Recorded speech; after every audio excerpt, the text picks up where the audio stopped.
आगे बढ़ते हैं। राजस्थान के उदयपुर में अज्ञात लोगों ने रेलवे ट्रैक पर ब्लास्ट कर दिया और धमाके से पटरियों में दरार भी आ गई। स्थानीय लोगों ने इस घटना की सूचना तत्काल रेलवे को दी, जिसकी वजह से यह बड़ा हादसा टल गया। लेकिन सवाल यह है कि रेलवे ट्रैक पर ब्लास्ट की साजिश का मास्टरमाइंड कौन?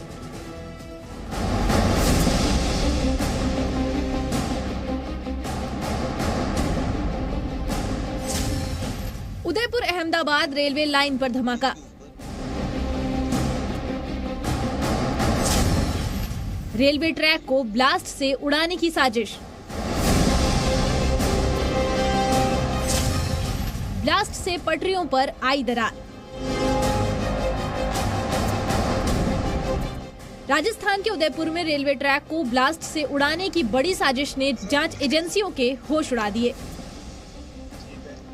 प्रधानमंत्री मोदी ने 31 अक्टूबर को इस ट्रैक पर चलने वाली एक नई ये अपने गांव से ही बिजनेस करके 100 करोड़ से भी ज्यादा का बिजनेस करते हैं। क्या आपको भी गांव से ही बिजनेस करना है? तो फ्रीडम ऐप को अभी डाउनलोड कीजिए। ट्रेन को हरी झंडी दिखाई थी। इस घटना की जांच में अब एनआईए की भी एंट्री हो चुकी है। शनिवार रात करीब 10 बजे उदयपुर अहमदाबाद रेलवे ट्रैक पर बने पुल पर अज्ञात लोगों ने धमाका किया। ब्लास्ट से पटरियों पर दरार आ गई। पुल पर रेलवे लाइन के नट बोल्ट भी गायब मिले। जांच में जुटी एजेंसियों ने मौके पर बारूद भी बरामद किया है। शुरुआती जांच के मुताबिक साजिश पूरे पुल को उड़ाने की थी। ब्लास्ट से करीब 4 घंटे पहले ही इस ट्रैक से ट्रेन गुजरी थी। रेलवे ट्रैक पर ब्लास्ट के बाद अहमदाबाद से उदयपुर आ रही ट्रेन को डूंगरपुर में रोक दिया गया है। पटरी है वो टूटी हुई है और उसको एफएसएल जांच कर रही है टीम, और वो टीम जब जांच की अपनी रिपोर्ट देगी तब पता लगेगा कि किस वजह से हुई है। लेकिन सबसे बात ये है कि रेल को डूंगरपुर ही रोक दिया गया प्रशासन ने, और वहाँ पर सारे यात्री उतर गए, सकुशल हैं। और उन सभी यात्रियों को बसों से, रोडवेज की बसों से और प्राइवेट बसों से इंतजाम सरकार ने करवाकर उनके गंतव्य स्थान पर छोड़ दिया। जांच एजेंसियों से जुड़े सूत्रों से जो खबर मिल रही है वो हैरान करने वाली है, क्योंकि माना जा रहा है कि ब्लास्ट में माइनिंग मटेरियल का इस्तेमाल किया गया है। मौके पर जांच के लिए पहुंची एफएसएलए और एटीएस की टीम ने कुछ सबूत भी जुटाए हैं। धमाके में डेटोनेटर का उपयोग किया गया है।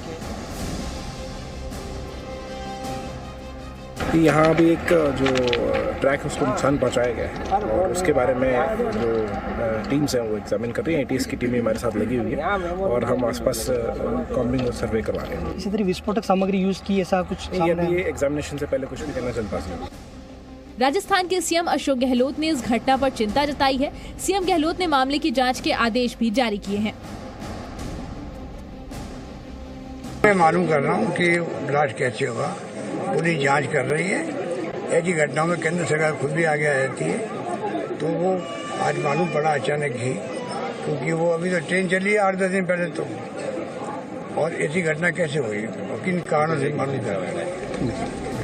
जाहिर है रेलवे ट्रैक पर हुई इस बड़ी साजिश के बाद केंद्र और राज्य की सरकार अलर्ट मोड पे है। लेकिन सवाल ये भी उठ रहे हैं कि आखिर रेलवे ट्रैक पर धमाके की साजिश को अंजाम क्यों दिया गया और इसका मास्टरमाइंड कौन है।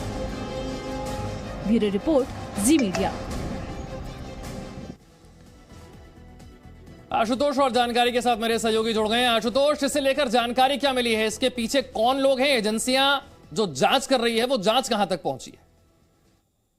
देखिए, अभी तक एटीएस को इसमें एक्टिव किया गया है। एनआईए की बात कर रहे हैं, एनआईए से संपर्क साधे गए हैं और एनआईए की जो टीम है वो भी मौके पर पहुंची है और कुछ साक्ष्य जुटाए गए हैं।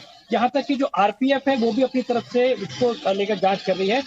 कल मुख्यमंत्री के निर्देश पे जो राजस्थान के डीजीपी हैं उन्होंने स्थानीय जो पुलिस है उससे लगातार संपर्क साधे रखा। इसके साथ में ही जो एटीएस की जो टीम है उसको मौके पर भेजा था। लेकिन आप देखिए कि जी शिखर सम्मेलन आयोजित होना है, गुजरात चुनाव सामने है और उससे ठीक पहले इस तरीके से जैसे एक नक्सली आमतौर पे हमला होता है उस तरीके से कुछ प्लानिंग की गई थी। और उदयपुर में जो कन्हैयालाल हत्याकांड हुआ था उस हत्याकांड को भी आधा साल भी नहीं गुजरा है। उसके बाद में इस तरीके का जो पूरा घटनाक्रम है वो मामला सामने आता है और गुजरात चुनाव से ठीक पहले सामने आता है। तो किसी भी तरीके की अनहोनी है उससे बचा तो जा चुका है, लेकिन अब एनआईए पूरी तरीके से इसमें एक्टिव हो चुकी है। डीजीपी के निर्देश पे एटीएस एक्टिव हो चुकी है और इसके अंदर कुछ इनपुट जो लगातार जो मिल पा रहे हैं, क्योंकि अभी तक कुछ बहुत ज्यादा जो ग्राउंड रिपोर्ट है वो किसी भी जो एजेंसी उसके पास मौजूद नहीं है। क्योंकि देर रात एक धमाका हुआ तकरीबन उदयपुर शहर जो है उससे 35 किलोमीटर जो आउटर एरिया है वहां पे ये धमाका हुआ। जो स्थानीय ग्रामीण थे उनको धमाकों की आवाज तो सुनाई दी, लेकिन बहुत ज्यादा समझने की स्थिति में वो थे नहीं। और आप देखिए कि जो ट्रैक जो था ये ब्रॉडगेज का, इसके दोनों तरफ डेटोनेटर थे, वो उनको सेट किया गया था, यानी कि प्लानिंग अपने आप में बड़ी थी। ट्रेन गुजरी लेकिन एक तरफ के जो डेटोनेटर थे, एक तरफ की जो छत थी, तो एजेंसियां जांच को आगे बढ़ा रही हैं और जल्द ही जो अब आरोपी हैं उन तक पहुंचकर इस साजिश को पूरे तरीके से बेनकाब कर दिया जाएगा। बहुत बहुत शुक्रिया आशुतोष इस जानकारी के लिए। इसी के साथ वक्त एक छोटे से ब्रेक का है। ये अपने गांव से ही बिजनेस करके 100 करोड़ से भी ज्यादा का बिजनेस करते हैं। क्या आपको भी गांव से ही बिजनेस करना है? तो फ्रीडम ऐप को अभी डाउनलोड कीजिए।